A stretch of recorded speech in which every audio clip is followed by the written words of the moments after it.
F1 Shakedown week is upon us, but what even is a shakedown and what should we expect? I've got you covered in my F1 classroom. Let's get the jargon out of the way first. A shakedown is where teams perform basic tests on their car. They're making sure that things are at least functioning properly and seeing what needs improvement, and it's a chance for them to get real mileage on the car. This week in Barcelona is being called a shakedown and not an official pre-season test, because that honor will actually go to the Bahrain test because, well, they have the contract with Formula One to host the official pre-season test. But do make sure you're following, because I will actually cover the Bahrain pre-season test in my next F1 classroom. All right, so let's get into the meat of it. The test is being held at the Circuit de Barcelona, Catalonia from the 26th of January today to the 30th of January, which is Friday. And it's a great testing track.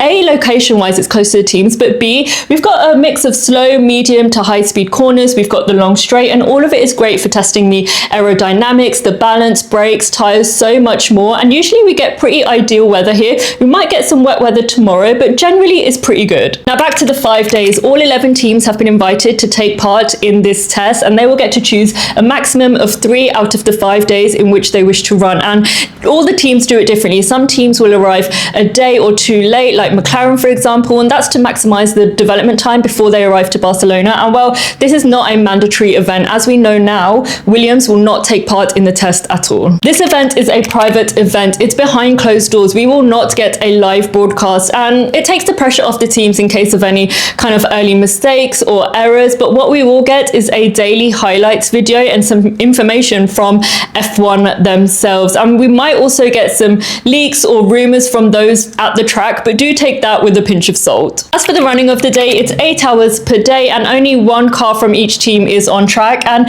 teams will split the duties between their drivers. For example, we might have one driver on day 1, another on day 2, and then they split it day 3, or they might choose to split it every single day. And Pirelli have shared which tyres the teams will choose to run with in Barcelona, whether that be the C1, C2, C3, and how many sets they choose to take. The priority generally is the C3, and that's because throughout the year it will be the tyre that's used the most, whether it's as the hard, the medium, or the soft, whereas the C1, for example, it won't be used as much throughout the season. But just remember, the main objective of this shakedown week is to get mileage on the car, to check the systems, gain first impressions, making sure the drivers are comfortable as well, exploring setups, and making sure there's consistency in the data. What we will not get is true performance data. That's not the objective of this test. That will come later on in Bahrain. And I will be covering the Bahrain test in a different F1 classroom, so make sure you're following so you don't miss out, because nobody is getting left behind this year in Jamna's F1 classroom.